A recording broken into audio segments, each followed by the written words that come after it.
Then there's the idea that's also spoken about in Ari that concerning Pesach is the idea that that Hashem is basically redeems Yisrael, and we learn in Parshas Shemot with the name of Ekia, I will be, right, and or I will become, which is kind of a nickname for Bina, right? Why is it a nickname of Bina or the mother?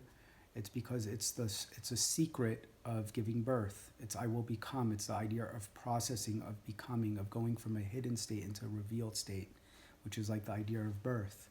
So with the Arizal, one of the ways in the Arizal that in which that he arranges divine names is is something which is called the ribui of the word.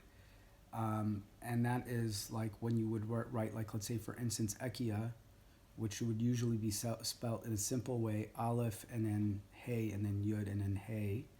Now it's spelled out as first Aleph and then Aleph and then Hey, and then Aleph and then Hey and then Yud, and then the full Aleph and then the Hey and then the Yud and the K. So once you have that spelling, what does that mean? It means that something's revealing itself in process. At first, you only get the first letter, and after that, you only get the second two of the letters, and after that, you only get three of the letters, and then only after that, you get the full name. And that's like the process of gestation within a woman, that like she goes through this like process of like slowly revealing, slowly breaking things into parts and components. And it's seeing things not like in a full picture right away, but it's a thing of like process, which is the idea of like the pregnancy. So what the Arizal brings, why this name is like special, is that, or connected to Pesach, is that like if you take the numerical value of that of Ekia, like spelt that way, that you get the idea of Dam, which means blood, right? So what he explains is because like that we just said that Pesach is a birthing process, that really what the idea of the Omer is the process of the nursing process, right? One of the things that we spoke about is like how the legs of the mother go inside of her, meaning a process of female internalization, and in order to like then create like an increase of energy in order to bring out like the breasts, which then are able to nurture the child through the milk.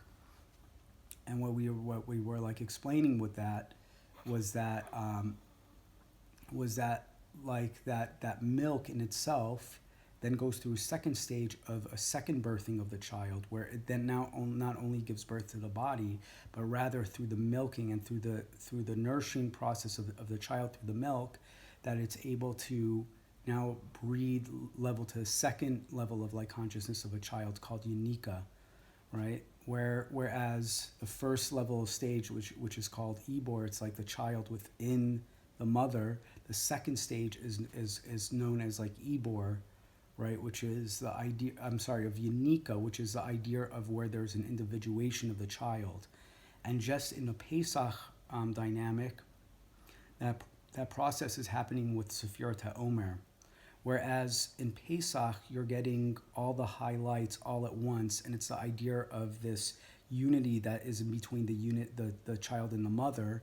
The Sefirat HaOmer represent this slow process of slowly revealing the Ekiyas and going through the process in order that the child should be able to individuate and go into its next level of like growth. So what ends up happening is that the blood of the woman, that when she gives birth, there's two like aspects of that blood. There's a blood tame, there's a dam tame, and there's a dam tahor.